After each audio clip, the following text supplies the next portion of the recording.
You can check it. They're signed to Buzz Records, and we got a couple members here in the studio. They are Breckenwood in the house this evening. Guys, thank you so much for taking the time to come out this evening again. Sorry for the technical difficulties. Not a problem. Thanks for having us. Can you guys introduce yourselves and what instrument do you play?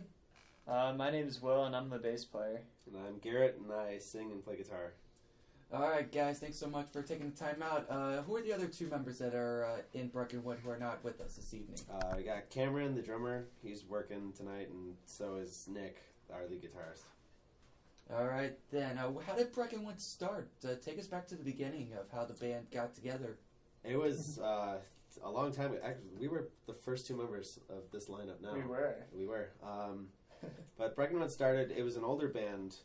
It had just like three guys, but the other guys left, and it was me, and I was looking for a bass player for the longest time. We picked up Will off of Craigslist, just like I did my sofa.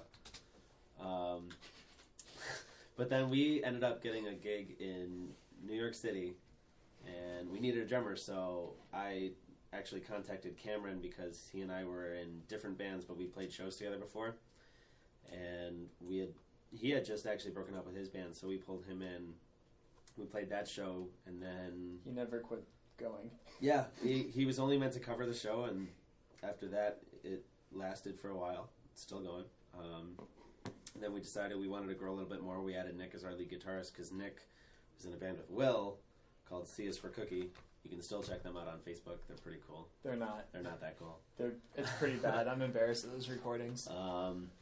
But they were in a band before, and now we've been going since March of 2010? Yeah. 2010? March 11, 2011. Yeah, and we've been going strong ever since. How did you guys start out? Did you guys start out playing small gigs and then progressively building towards what you guys have now? The first gig we played in New York City.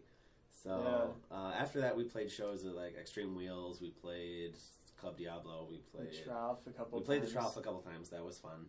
A couple school shows. We did Villa. We did a couple shows at UB so far now. But since we started, we've grown. We're actually coming off of our second tour, and it's been going really, really well. Talk about the touring aspect. You guys last summer went on a little summer tour. Tell us of the experience of going out on the road and all the different experiences about that. Oh, it was terrible. You had to like wake up after staying up really late, and then you had to see like the same people over and over again who you hate, like with a deep burning passion, and then you're stuck in a van with them. He is joking, by the way. He's only partially joking. It was a great time. We're all looking forward to doing it again, but it was pretty fun. But like the exhaustion gets to you, and we just started fighting like siblings. Then we had like a day off, and we all like slept like 20 hours. And we were all in a 7-passenger minivan. That was great. But no, it was a lot of fun. We played a lot of great shows, met a lot of new people, got a lot of new fans, sold some CDs, which is always good. Bonded as a band. Oh, God, yeah. There's no choice but to. We saw each other shaving. It was weird. There's pictures of it somewhere. I Instagrammed it. But no, it was a lot of fun. It was cool to travel, get out of Buffalo for a little while. We love Buffalo, but at the same time, it's really cool getting to see other things. What cities on that summer tour did you guys play at? We played a couple of shows in New Hampshire. We did, where did we go after that? We went like Watertown, Milford, New Hampshire. Dover. Yeah, Dover. That was New Hampshire. Then we went had to Boston, Massachusetts. New York City. Philadelphia. Another time with an Ivy League school in Connecticut. New Haven. New Haven. Yeah. New Haven. That was fun. I don't remember most of it. And then we hit... Philly, Cleveland, Franklin. Erie, Franklin. And then, we came home after Cleveland. Did the fans that showed up at these gigs that you went on, that you toured at, did they know your stuff right away, or did it take a couple songs for them to get into the band? Not necessarily. A lot of people who came out, a lot of the shows we played were the first time we played in those cities. Other than, I think, New York. And Franklin, I think. New York, we played Boston before. But other than New York and Franklin and Cleveland... A couple people in Cleveland. It was mostly first-time listeners, and it was fun because they all seemed to be into it. They all found something to like about it. What as far as the touring goes, did it help bond this current lineup together? Kind of like, get knowing each other for so long just in one area, but just to become more close knit. I'd say yeah. Yeah, here and there. We did get on each other's nerves a bit, for sure. We got to know each other a little too well sometimes. But it was the times that were nice was even when we weren't playing, we were bonding. I remember sitting in an apartment in New Jersey playing Mario Golf on 2 blow-up mattresses with Will and our guitar tech. We had like a few hours to kill, so we went to Target the one day for lunch, spent like $15 collectively, and then we bought Space Jam. So we just chilled. We watched Space Jam in the van. We just chilled in the van for a couple hours watching Space Jam. That was fun. But no, it was the one thing that was nice is that as a band, even we became so tight. We've been playing every night for almost 3 weeks, and we just got so much better. And the last show sounded 100% better than the first one. Just checking up on you guys. You guys classify yourselves as a rock type of group. But it's a rock. Like rock band. Pop rock. But do you guys try to incorporate different styles into your songs? Just hearing your stuff, you get it always seems to change on each track. We mean for that. I think Garrett, especially now, more recently, is kind of writing towards like more of a pop rock genre. But like each of us individually bring in like our own genres. Oh yeah, especially and that's I think what kind of makes it diverse. Like why we have some heavier songs and why we have like some like I don't know. Well, I mean, especially with the guys in the band right now. Like I come from a pop standpoint. Will comes from a punk background. Cam was in like 6 metal bands before us. And Nick played blues his whole life. So bringing it together, we get a little bit of everything. It's a lot of fun. Yeah. Did you take your influence from what is being created here in the Buffalo music scene, or is it from the other influences that you guys brought in that created your style and what you try to maintain? No, I'd probably say it's more on definitely more like outside of Buffalo. Yeah. More of our own influences. Like I come from I played piano before this, and so I write a lot of just like poppier tunes. But Will's been listening to Blink and like Blink, Fall Out Boy, Yellow Card, New Found Glory, that kind of style. Like I love Foo Fighters, Green Day, bands like that, and I get a lot of draw from that. But Cam listens to like Avenged Sevenfold, and I think Metallica was Nirvana. Oh, Nirvana was his thing. And like Nick listens to like Led Zeppelin and the Stones, so that's where we get kind of everything. We put everything together that we love, and we put it together. We do make a point to listen to local music, though. Oh, for sure. Yeah, I've got several local albums I listen to. I think that's all I have in my car. I think right now. Yeah, that was all I had in my car. I was actually just listening to a local band on my way here over and over again. Do you guys, when you go to these shows, either here in Buffalo or when you went out on the road, did you look at the bands that were performing on those bills and try to take any influence of what they're doing into your own work, or do you admire what they do and give praise to them? Oh, I always do that. Like anytime I see a band, like I actually was just like, accosted by a fangirl the other night because I was just standing with my arms crossed listening to a band. And like she's like, you should be up and dancing, but like I like standing there like watching all the individual musicians, see like what they're doing and like just like how they move, how they interact with each other, and I like anything that I like, I try and apply it to what I do on stage. But like I try and do it in like my own way, so I'm not like copying them per se, like not trying to be someone else, but trying to like do what they're doing in my own way. Yeah. I mean, back when you said even when we go on, if we go anywhere, we look at the other bands. Yeah, we always. Like, we do our best to at least network with them a little bit. So even if it's not we're taking direct style points from them or anything or what they do, it's we love hanging out with them next time we go to the city or like just anything. We know that we have friends where we play.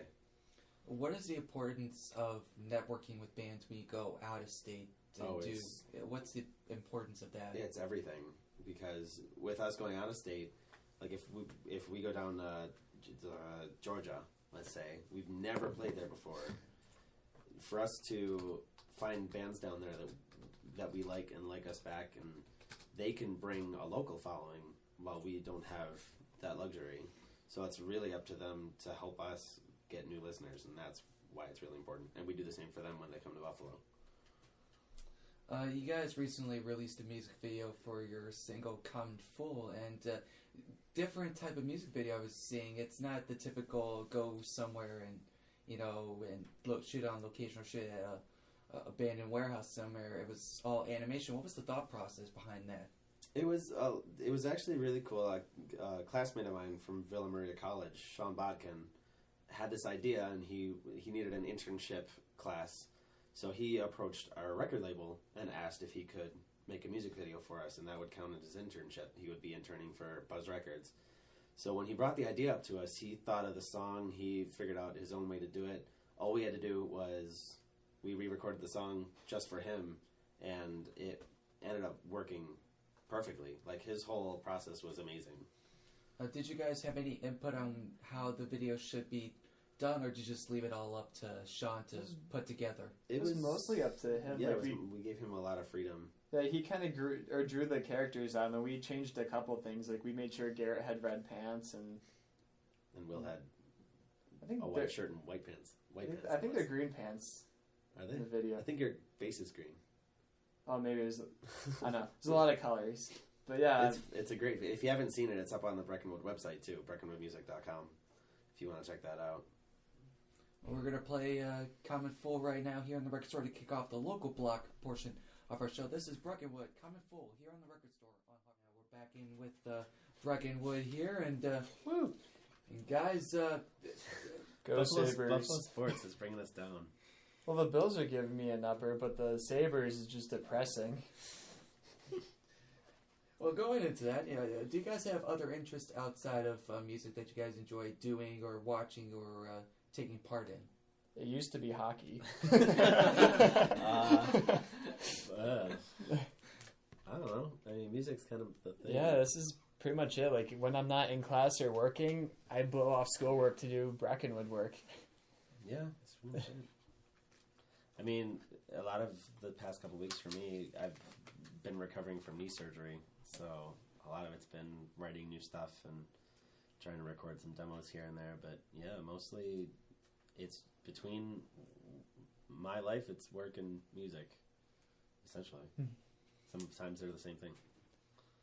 When you guys write music, do all of you are involved in the creative process, or is it just one central figure that writes all the material and everybody else just follows what the person writes? Garrett kind of writes like the framework of the song. He'll come with like lyrics and like chord progressions, and then especially as of recently, like we'll all write our individual parts, and like sometimes like a person will be like, well, instead of this, why don't we like do this chord progression or something for an interlude or something? But yeah, Garrett does the framework, and we just kind of like build around it. Yeah. What you guys are signed to Buzz Records? What was that moment like when you when they asked you to be on their label? It was cool. I remember it was last March, because we played a show up at the Hard Rock Cafe, and they were there. And after they saw us play, they were just blown away. They brought us aside right then and there, and told us about it. Told us they'd write up a contract, and we just need to sign it and be ready to go. It was a lot of fun. We realized that we had something going, and someone believed in us, which is a really good thing. We ended up putting out the album "Take Me There" with them, and without them, it would have taken at least a lot longer before we could have put that out. So we thank them. It's been a hell of a ride already. What is the process like of recording, an album? What's the advantages and disadvantages of writing and recording an album? It was hot. Oh, it was so brutally hot. We recorded at Villa Maria College in July. It was the hottest day of summer, like the hottest day. Yep. And then because of the noise the air conditioners make, they had to turn it off, and like we had to shut the windows so there's like no breeze or anything. It was terrible. Like that. It was awful, but we did it, and the album sounds great, and we're proud of it. But it was 4 straight days of recording, and we were drained. We were lucky enough to have a couple songs recorded before then, and a couple of things we just had to do in post-production. But those 4 days were rough, but we did it and we got it done, and it sounds really good. Did you guys help in the post-production process and how you wanted the album to mix, or you just or did you just leave it in the hands of the producer to work his magic? We kind of told him kind of what we were going for. Like, he kind of would, like, give, like, his input and, like, do it. And then we'd be like, oh, can we have, like, a little bit more of this here and a little bit less of this here? And, like, kind of, like, we'd add our own little tweakings to it. But we let him just kind of do his thing. What do you plan on recording any more material in the near future? Yeah, we're actually looking to record at least a few more songs. We're looking to record in February. We've written a few new ones now that we're actually working on. But as of right now, we're just working on them as a band here, and yeah, just tightening them up and getting them ready to record in February. You guys, I've seen your post earlier today. You guys have an announcement to make. Would you like to share with our listeners out there what the announcement is? Want to announce it? Yeah. How generic should we make it? We're going on tour again. Yeah. Pretty much. This is the official announcement that Breckenwood is going on tour nationwide. Between July 10th and July 22nd. He means January. We're going on tour January 9th to January 25th. With the last show being in Buffalo, New York on the 25th. Thanks, Will. Yeah. Where is this tour going to take you guys? Where is it going to kick off? It's going to kick off in Cleveland, I think. Yeah. Kicking off in Cleveland, and then most of the dates are confirmed. But I don't know. We're going, it's mostly the eastern half of the U.S. Yeah. We're going as far west, we're going to Chicago, we're going farther south, and then we go as far down south as Kentucky. And then Virginia? We come back up, we go through Virginia. No, I think Kentucky's... I don't know. I failed geography, so... but no, then we come back up, and then we hit the East Coast, and then swing back to Buffalo for that last show on the 25th. Keep an eye out for more details. For sure. Well, very, very great, guys. You guys be back on the road. We'll have more of Breckenwood coming up in just a little bit, but let's get back to the music here and a little New York groove. Ace Frehley here on the Record Store on HAWK Radio. Headlines here. We're back now with Breckenwood here in the studio. And guys, going to all these shows that you were at, either here locally or on the road, who are some of your favorite bands that you like to listen to, not only nationally speaking, but also locally, and also the other shows you did on the road?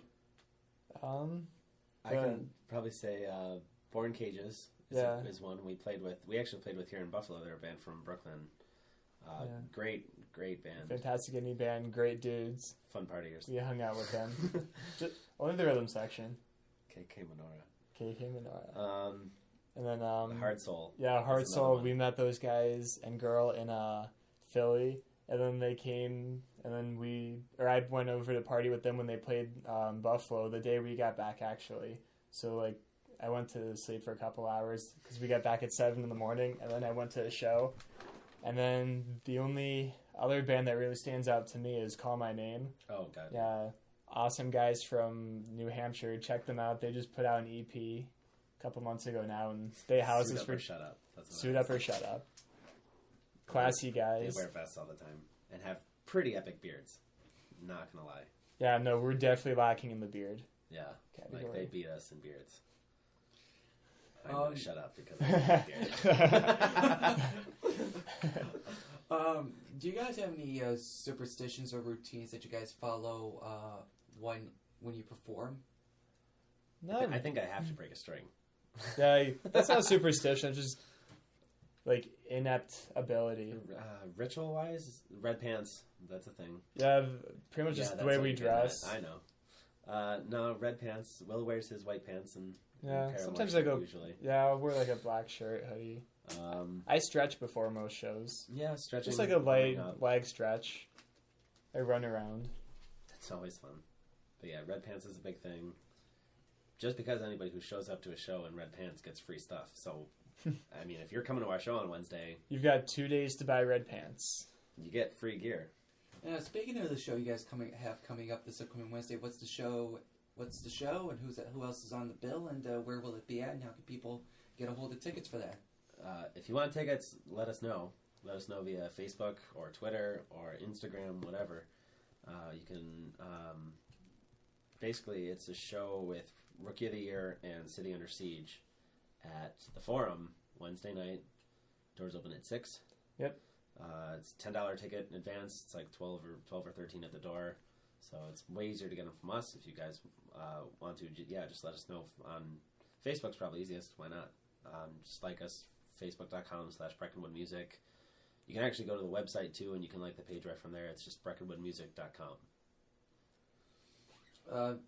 You guys, what prompted you guys to create a website besides using the other social media outlets?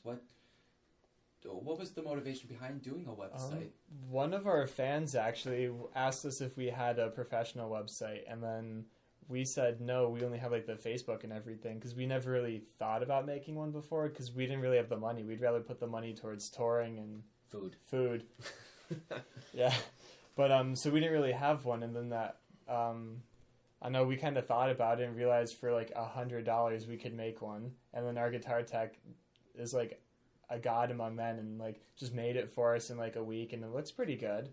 He did a really good job with it. It looks super professional too. Like you can find everything in this one spot now, whether it's the music videos right up there, we've got our Twitter feed up there, Facebook feed, links to all the pages that we have. Online merch store. Yep, online merch, all our contact info on there. There's pictures, there's songs, there's anything you could think of, which it's all in that one little one-stop shop now. The music video. Mm-hmm. I don't know if you said that. I did. I zoned out. It's okay. It's Monday. Garrett's mouth turns on, my brain turns off. Oh, that's the way it is, huh? Yep. Oh boy. That's why he can't play a show really well. Dude, I'm the only reason people come to shows. That's not true. I'm the only reason we have shows. That's more true. Not. Okay. Then ask a question. Yep. When you guys perform, do you try to bring a lot of energy to your performances to, get the crowd involved? Yeah. That's most of what we've got going for us. If anything, Will and I are running around that stage like we're on fire. Until Garrett breaks his knee, and then he hobbles around, and I continue to run around. I jump on one foot then. That's all that matters. Yeah, no, but energy I think is the best thing, because I think what we can do like on the album, it sounds good and everything, but I mean, if you want to hear just how it sounds in the album, play the album. Like we will try to bring it to the next level live to make it worth coming. We'll give you an experience, and that's what it is. We make people have fun, whether they can't have as much fun just at home listening to their iPod. Do you guys, when you perform live with from the recorded material you've done, do you deviate away from the original recording a little bit and change it up? Yep. Yeah. A couple of the songs are pretty outdated now. I mess up a lot more. No, but a lot of the songs we've actually changed. Like Common Fool we re-recorded just because like there's so many differences. Like there's like 2 tempos now. There's like a key change in it. We cut out the beginning. It's a little faster, a little more faster paced. The song Life After You, that's on the album, is in a different key now when we play it live. Loser of the Year is even a little different. The solo's a little different. All the stops are a little bit different. A little bit more moving around on the bass parts. Mm-hmm. It's a lot more. We've grown as a band since we put out that album, and we try to show it in our live show. Personally, with you two, what type of influences do you take in your, Garrett, your guitar playing plus your singing, and Will with your bass playing? Who do you have influential-wise that you take in your playing abilities? I mean, it's funny, as far as guitar and vocals go, like, I take a lot of influence from, like, Billy Joe Armstrong from Green Day, Johnny Resnick a lot from the Goo Goo Dolls, too. Those are my 2 main ones. As far as, like, songwriting and everything goes, like, I started writing songs back in high school. I was listening to, like, Billy Joel, Elton John, bands, like, stuff like that. I went through a huge classic rock phase, a huge punk rock phase, so I draw from a lot of different things when it comes to songwriting. And I have kind of more of like a similar genre. Like my biggest influence is Mark Hoppus of Blink-182, but Mike Darren from Green Day is a huge influence. I have like more classical influences like Jaco Pastorius and like some jazz legends, and I try and listen to like bass lines and stuff from like all different kinds of music just to incorporate it into like my own kind of thing. We're going to have more with Breckenwood coming up in just a little bit. We're going to play another track from them right here on the record store right now. It's called Loser of the Year. This is Breckenwood on the record store. Be done right there with Practice Makes Perfect. Before that, we had Subtle Rattle by the Tins, and then Loser of the Year kicked off that last block by our guest this evening, Breckenwood, and we'd like to thank him again for coming in this evening. No problem. I know all of those bands. Speaking of, what are your guys' thoughts of the Buffalo music scene at the current moment?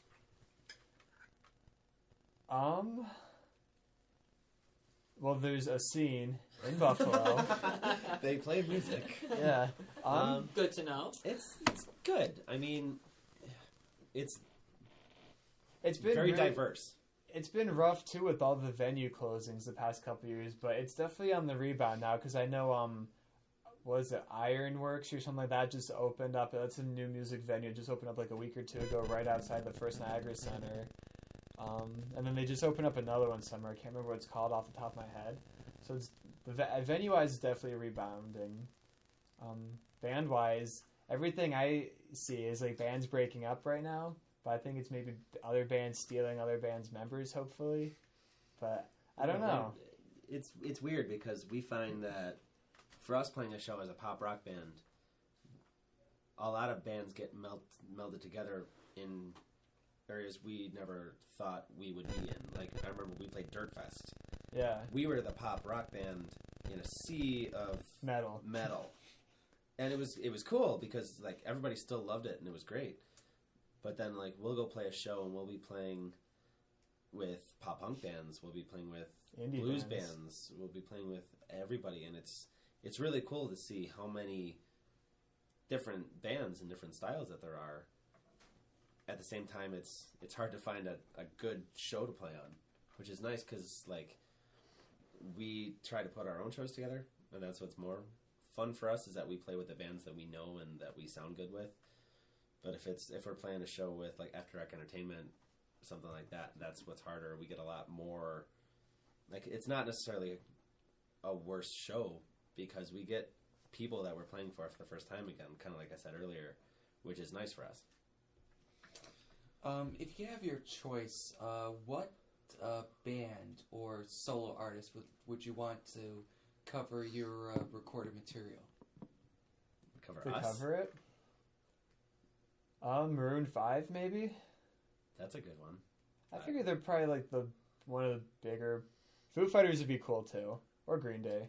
Let's get Taryn Southern to cover a Breckenwood song. Oh, that's actually probably a better idea. That's a more realistic idea. She's a label mate of ours. She's down in L.A., and she does her own thing. She just released a single, Crush, not too long ago.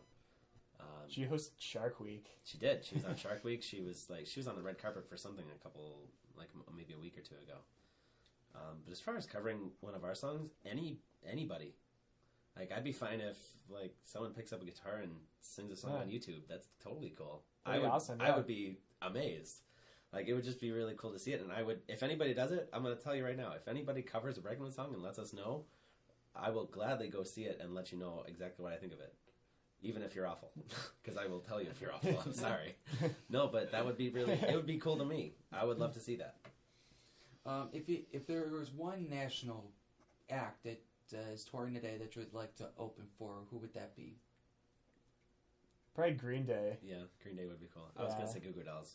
Goo Goo Dolls would be a close second. I say Green Day only because I can't think of another band that can tour, like, any city in the world on any given day and sell out to, like, 150,000 people and have, like, every single one, like, going, like, hey, like, just, you know, pumping their fists, like, the whole crowd. Like, most bands you see, like, they get, like, that group of people in the front doing it, some drunk people in the back.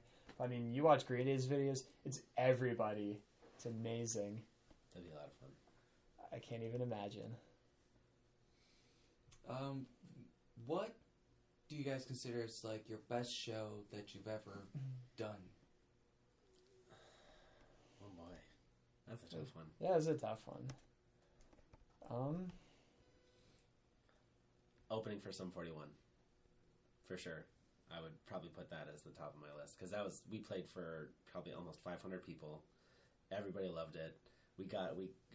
Afterwards we went into the lobby of Town Ballroom, We signed sneakers, we signed a necktie, we sold a ton of gear, we took a lot of pictures with people. Like, it was surreal. And we opened for Sum 41, because that was, just seeing them on stage was cool. Yeah, it was alright. I'm trying to think, what else comes close to that? I don't know. I just think, like, I don't know, my favorite, like, show is, like, I kind of count, like, the whole tour, like, from the first show to the last show, and just kind of, like, comparing the growth, because it kind of was, like, a giant, like, 2-week-long, like, Breckenwood poop show. That was me censoring myself. I would say the show that we played in New Hampshire, too, in Milford. Oh, that was a good show. Boys and Girls Club. That was a lot of fun, because there was about 100 kids there, never seen us before. We played on a huge stage, professional sound, professional light show. There's actually videos of it on YouTube. You can go and check that out. But it was professionally recorded, everything. It sounded really good. And we ended up winning a battle of the bands that we didn't even know we were in. But we got a lot of cool gear. It was a lot of fun.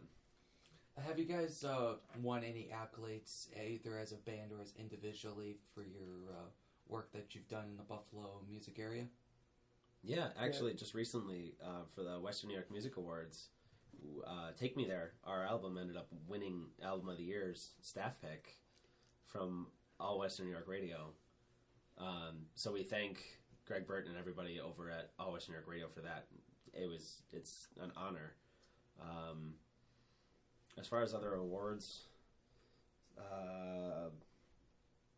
with that, I think I won, third place for vocalist? Something like that, yeah. A couple other things won before. We were, I think, for 2 years in a row, I think we were the best pop rock band as well, with those awards as well. Other than that, we've won a few contests here and there. Our first show ever, it was before Nick, even back when we had the old guitar player at the Trough. Yeah, when we had the that we took second place at the Battle of the Bands, and that was like our first show ever. But no, I mean, as far as Album of the Year and a couple little awards go, that's pretty much it. I mean, just Album of the Year. Yeah. Aside from those, 9 awards we just listed. No. Going back to the Buffalo music scene for a moment here, what do you think it needs to take that next level, or to be on par or even better than some of the places that you guys been to on touring? Where I'm from Edinburgh, Pennsylvania. We had this little venue called The Hangout that was it was right off campus, and because Edinburgh is a college town, the high school is a mile down the road, so everyone was local. And because they used to have shows there every Thursday, Friday, Saturday, and because it was the only thing to do in town for kids under 21, everyone would go there. So I missed the venues where you'd pay $3 for a local show and go into a packed crowd every night, and a good band was $5. Fall Out Boy came through back in the day, and that was 10, before they were huge. And I just miss shows I don't know, I like shows that are $5 just because I'm more worried about people coming to the show, and if you have more $5 shows so people can afford to go regularly, it'll pay for the venues. That's what I'd like to see. Yeah, I think that's probably as well as I would have said it. There's a lot of shows that are $10, $12, $15, $18 that we're trying to get our fans that are in high school and college to come out to. We know college kids don't have money, so it's tough for us, and that's the thing, is bringing people out to shows gets harder and harder as the ticket prices get higher. It would be cool to see $3 and $5 shows like that. I think it would help the Buffalo music scene a lot. All right, we're gonna come back in a little bit here to wrap it up with Breckenwood, but first we're gonna play a little Knock on Wood, Eddie Floyd here on the Record Store on HAWK Radio. What a fool believes, the Doobie Brothers right here on the Record Store on HAWK Radio. Before that, we had Knock on Wood by Eddie Floyd. Just a reminder, coming up at the top of the hour, we're gonna have our own DJ J Erica in here for the connection. She's abbreviated show this evening. So she'll be in momentarily. Don't forget our shows on Tuesday and Thursdays. Tuesdays we have Against the Grain from 6 to 8 p.m. And then Nerd Fighters Unite 8 to 10. Tuesday and Thursday evenings right here on HAWK Radio. And we're just about ready to wrap it on up for this Monday evening. We'd like to thank Breckenwood for stopping by this evening. Thanks for having us. Guys, would you like to let the fans know, our listeners know, where they can find the latest news, information, music downloads, and anything else? Normally we'd have to list off like 5 different websites, but now we can just be like breckenwoodmusic.com. Yeah, do the breckenwoodmusic.com. You get links to Facebook, Twitter, or every other site as well. It's breckenwoodmusic.com. You can find us on Facebook. It's pretty easy, facebook.com/breckenwoodmusic. I'm on Snapchat. You can find the music on iTunes, Amazon, the Buzz Records store online. You can find our album at Record Theater, buybacks in Erie if you're down there. But yeah, we got new stuff coming out in February, hopefully. We got the tour coming up in January, which will be a lot of fun. So we hope to see you guys at a show. We're playing Wednesday night at the Forum with Rookie of the Year and City Under Siege, if you can make it out to that. We're also planning some new shows in November that we're planning to announce really soon. All right, guys, thank you again so very much for coming on the show this evening. I know we had a little technical issue at the beginning, but thanks for sticking it out with us. No problem. Anytime. No problem. Thank you. All right, guys, we're just about ready to wrap up shop here for this Monday edition of the Record Store. Chris and I will be back with you on Wednesday evening.